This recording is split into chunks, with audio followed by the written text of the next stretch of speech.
Oke, baik. Selamat pagi semuanya. Izinkan saya untuk melanjutkan presentasi kita dari subtema sebelumnya atau chapter-chapter sebelumnya tentang framework geologi Indonesia, dan kali ini saya ingin menerangkan untuk framework di Sulawesi atau geologi Sulawesi. Baik, kita mulai saja.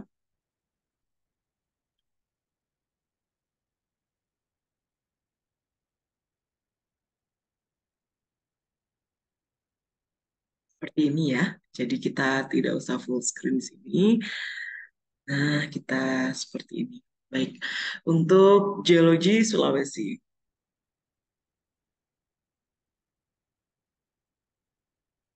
Next. Ya. Jadi untuk diketahui bahwa Sulawesi ini merupakan suatu pulau yang cukup menarik dari sisi konfigurasi geologinya. Bisa kita lihat dari bentuknya yang menyerupai huruf K ini. Ini sebenarnya menyimpan runtutan sejarah geologi yang sangat amat kompleks ya dari sisi tektoniknya. Kemudian ini merupakan tampilan dari Nugraha dan Pak Surono. Nugraha tahun 2022 ini bersama Hall, dan yang kanan ini merupakan pembagian Mandala Geologi berdasarkan Surono di tahun 2010. Kita mulai dari yang umum dulu, in the present day. Ini adalah geographic map di sebelah kiri ya, and geological location dari Sulawesi uh, pada posisi sekarang ya, di mana di situ ditulis keterangannya bahwa ada topografi uh, uh, remark ya, di situ ada elevasi serta batimetri yang ada. Bisa kita lihat untuk daerah-daerah dengan warna yang didominasi oleh warna coklat, baik itu coklat tua hingga coklat muda. Dia memiliki kontur yang cukup tinggi, yaitu sekitaran 1.000 hingga lebih dari 2.000 meter. Untuk daerah-daerah yang berwarna krem ya, krem itu memiliki elevasi topografi sekitar 0 sampai 1.000 meter, dan ini mendominasi seluruh wilayah Pulau Sulawesi. Untuk di bagian marinnya kita punya beberapa sub. Di sini punya shelf ya. Kemudian ada deep marine, kemudian ada oceanic atau yang memiliki kedalaman lebih dari 4.000 meter. Kita juga punya laut dalam ternyata. Baik, untuk Sulawesi itu intronya, kemudian kita move ke gambar di sebelah kanan. Ini adalah pembagian mandala geologi berdasarkan jenis litologinya secara umum atau secara garis besar.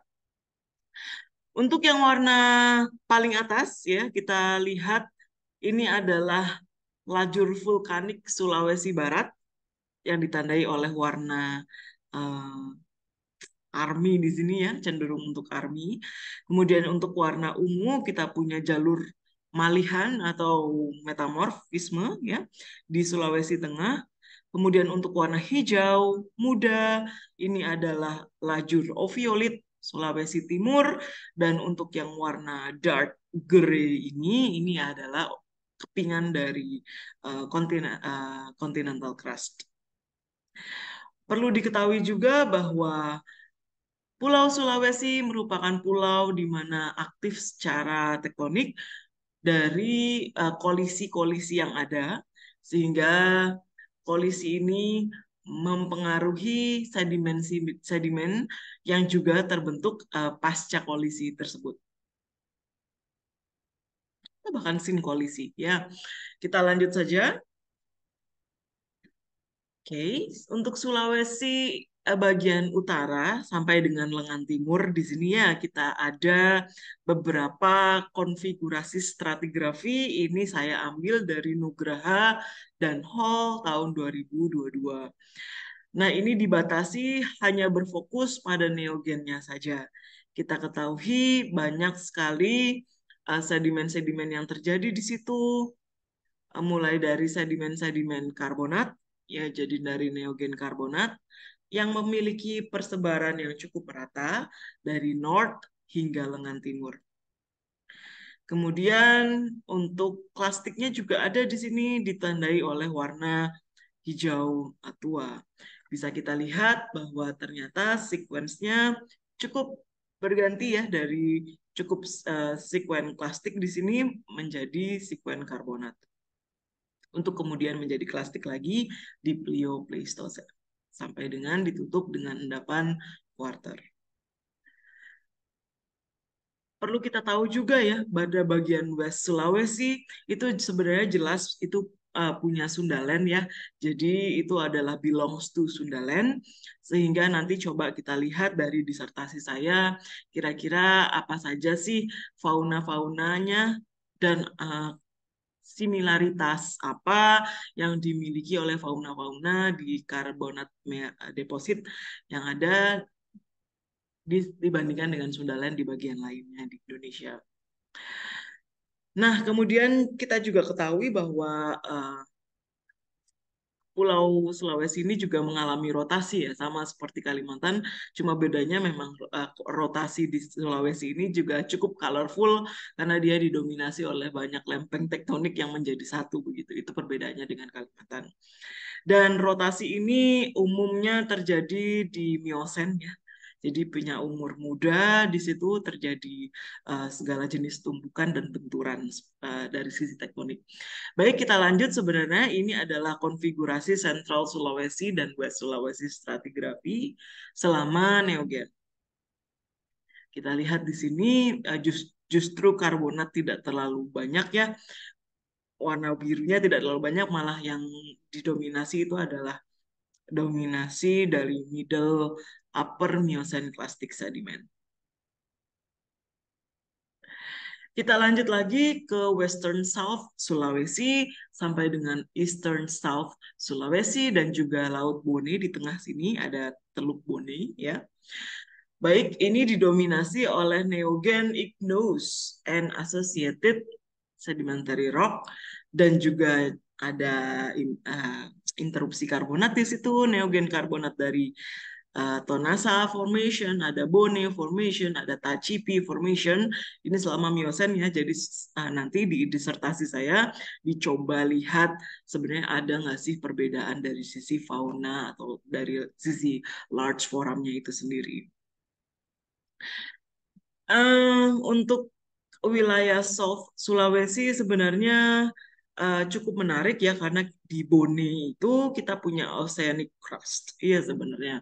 Jadi ini menyimpan banyak sekali peran untuk terjadinya neogen igneous ini ya.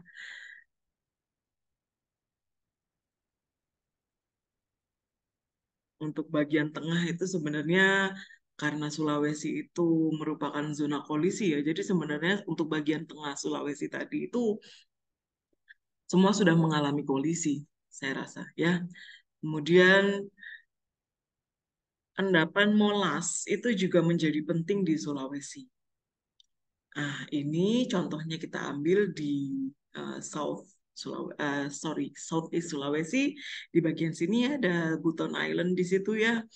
Ini juga punya beberapa sekuen karbonat dan juga dilanjutkan oleh endapan um, middle to upper Miocene, klastik sedimen, dilanjutkan dengan Pliopleistocene, klastik sedimen.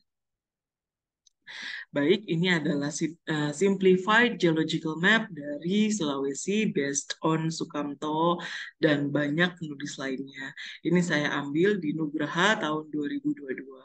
Kita bisa lihat di sini banyak sekali pola-pola struktur yang terjadi yang menunjukkan atau berarah pada kompleksitas dari tektonik history dari Pulau Sulawesi itu sendiri. Nah, ini adalah kerangka atau rekonstruksi paleogeografi menurut Nugraha tahun 2022. Ini adalah dari sisi yang termuda ya. Saya mulai dari termuda, ini untuk di 1 million years ago ini konfigurasinya masih mirip seperti present day sekarang.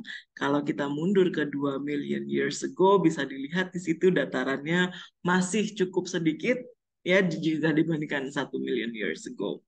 Nah, di 2 million years ago ini masih didominasi dengan endapan-endapan shelf, tapi laut dangkal. Ya, jadi ini cukup menarik untuk pengendapan Pleistocene karbonat yang ada. Kemudian kita mundur ke 4 hingga 3 million years ago.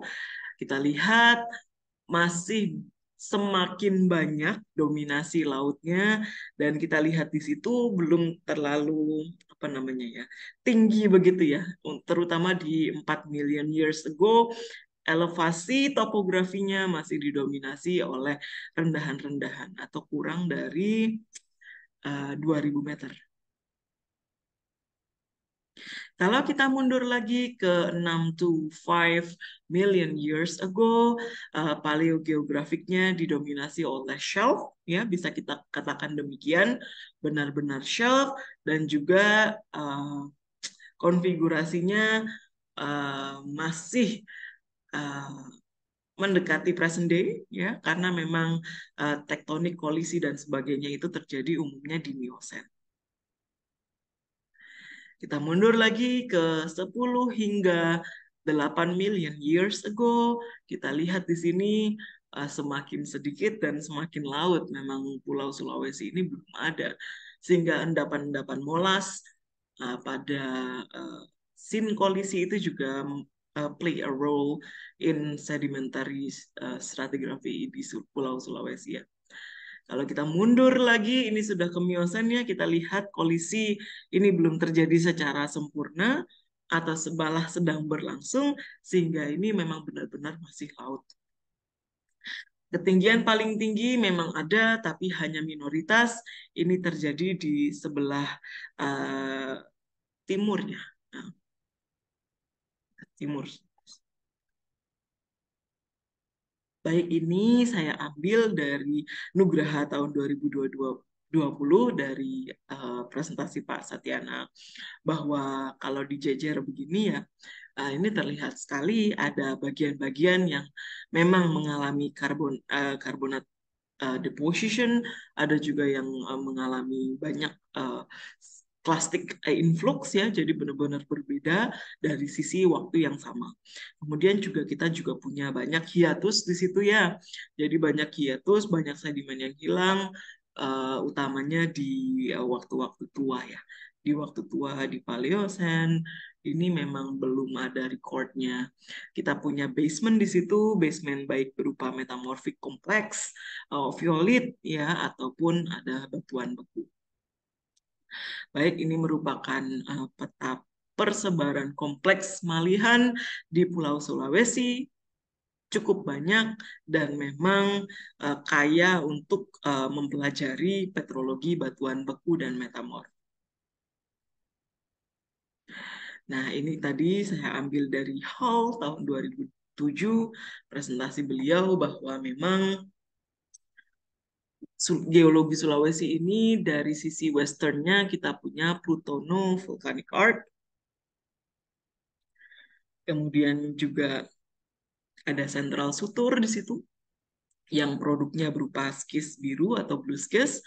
Kemudian pada eastern side kita punya oviolit, dan yang terakhir kita juga punya beberapa mikrokontinen fragmen karena memang kolisi dari berbagai jenis lempeng terjadi atau ya terjadi di Sulawesi. Produk dari Arc Continent Collision ini terjadi di early Miocene. Ini adalah peta persebaran secara simplified ya, simplified.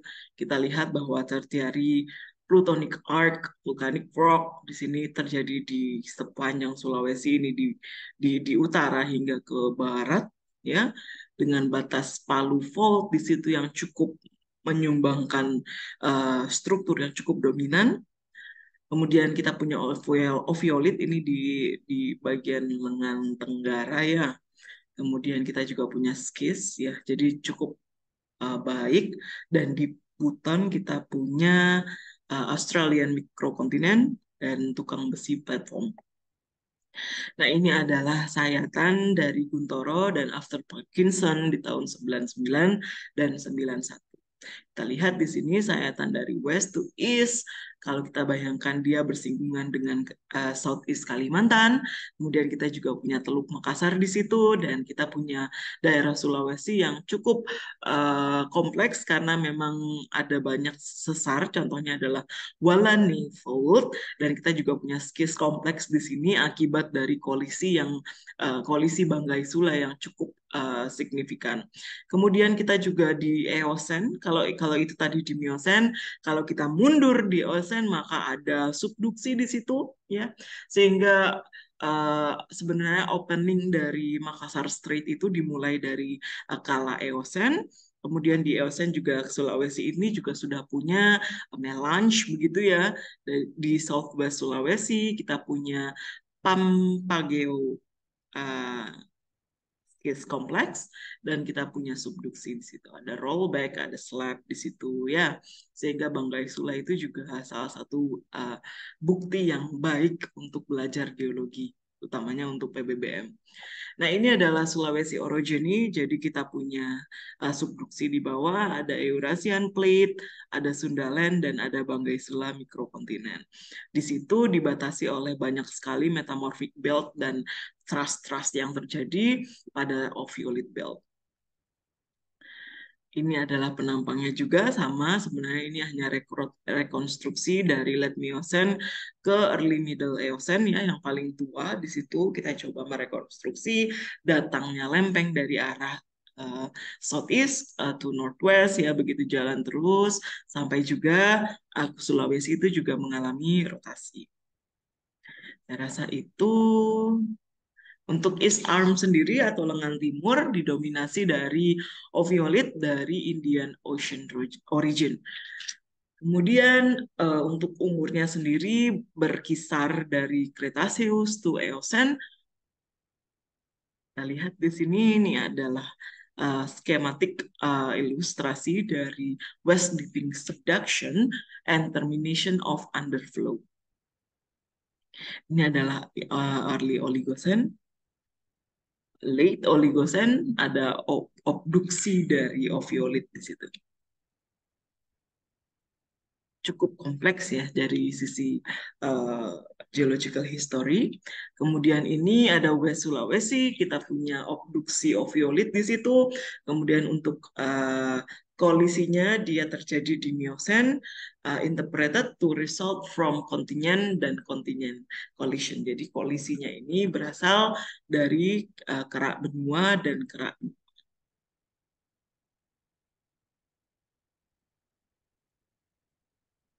Baik, untuk Sulawesi, kita punya long history of carbonate platform deposition dan tidak ada record of any Miocene collision di South Sulawesi.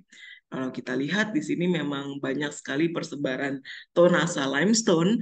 Ini adalah stratigraphic of South Sulawesi, di mana tonasa limestone ini steady begitu ya dari Eocene, Oligocene hingga Miocene lower di akhir dari Miocene awal. Dan saya rasa tonasa limestone ini juga memiliki banyak sekali fauna yang bisa diteliti dari sisi large formnya. Nah, kemudian ini adalah rekonstruksi dari Moira Wilson. Di sini beliau merekonstruksi dari tonasa karbonat platform itu sendiri. Jadi sebenarnya dia merupakan satu rem begitu ya. Ada basinal Mars, ada high energy outer platform hingga inner platform, dan kemudian ada sand soul dan sebagainya. Kita juga punya sedikit coal di situ, kemudian kita punya basement dan coral patch reef, pelamparannya atau pelamparan dari coral patch reef itu sendiri. Nah, ini adalah variasi dari redeposited facies showing the three main phases of tectonic activity on the North Platform margin. Nah, ini adalah Southeast Tertiary Carbonate Morphology dari tonasa platform ya, karbonat platform menurut Moira Wilson. Di sini kita lihat yang warna merah berdampingan dengan biru, ini mewakili tertiary, dan untuk warna biru sendiri itu adalah neogen dan warna merah adalah paleogen. Ini adalah rangkuman atau summary dari relatively area karbonat tropical ya, kemudian ada number of platform yang ada selama Eocene, Oligocene, Miocene hingga Pleistocene dan Quarter. Ini direlaikan juga kepada Eostatic Sea Level dari Huck dan kawan-kawan tahun 1987 dan disimpulkan oleh Wilson bahwa memang ini sangat relate dengan peristiwa-peristiwa tektonik secara global. Contohnya pada Eocene, kita punya at the end of the late Eocene, kita punya kolisi dari India with Asia. And then semakin ke atas, bahwa di sini kolisinya banyak sekali ya. Di Sulawesi ada kolisi of the East Sulawesi Ophiolite dan kolisi of the Australian microcontinent fragment in Eastern Indonesia. Jadi ini memang sangat berkaitan. Untuk Lariang dan Karama region ini juga no sign of Miocene collision. Kita punya Eocene rifting di situ dan juga banyak karbonat yang berkembang juga. Ini adalah relief dari Pulau Kalimantan sendiri, Pulau Sulawesi itu sendiri. Ya, ini adalah coba direkonstruksi begitu. Ini sayatan-sayatannya. Untuk Sulawesi slide sendiri sebenarnya kalau kita bagi itu sebenarnya kita bisa simpulkan ke 3 segmen, yaitu segmen di bagian utara di mana ada madi sedimennya berasal dari bagian timur. Untuk struktur geologinya itu mainly thrust to northwest ya.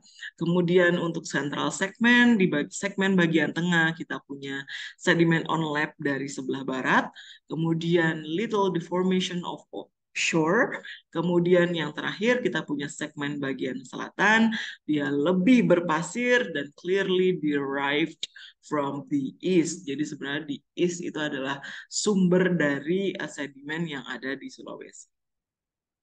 Ini adalah relief-reliefnya, bathymetry, ini saya ambil dari Pop. Untuk Northern Province kita punya seismic seperti ini. Dan untuk Central Province kita punya penampang seismik seperti ini. Dan untuk Southern Province kita punya penampang seismik seperti ini. Sudah jelas ya bahwa memang pola itu more or like sama, dia pasti mengalami rifting dulu, baru kemudian masuklah sedimen thickness di situ atau influx sedimen itu bisa masuk. Jadi bisa kita simpulkan bahwa evolusi yang ada dari tektonik Pulau Sulawesi sendiri, yang pertama adalah rifting yang terjadi di Eocene, kemudian Makassar Strait floored by continental crust atau oceanic crust, ini akhirnya sudah sampai pada kesimpulan bahwa selat Makassar itu adalah kerak kontinen yang sudah menipis. Kemudian untuk di Oligocene and Miocene shelf sedimentation in the present West Sulawesi, ya, kita punya steep slope to deep basin. Kemudian ada even Pliocene shortening and rapid elevation. Kemudian kita juga punya thrusting, folding propagates west, and detachment within basement. Nah, ini adalah paleogeografi menurut Hall. Kita lanjut saja untuk Australian crust, ini memang cukup membawa impact bagi Sulawesi. Oke, itu adalah at the end of the Sulawesi presentation. Kita nanti akan lanjutkan pada chapter 9 yaitu Geologi Bali dan Nusa Tenggara. Kita akhiri seperti itu. Terima kasih untuk atensinya dan sampai jumpa lagi.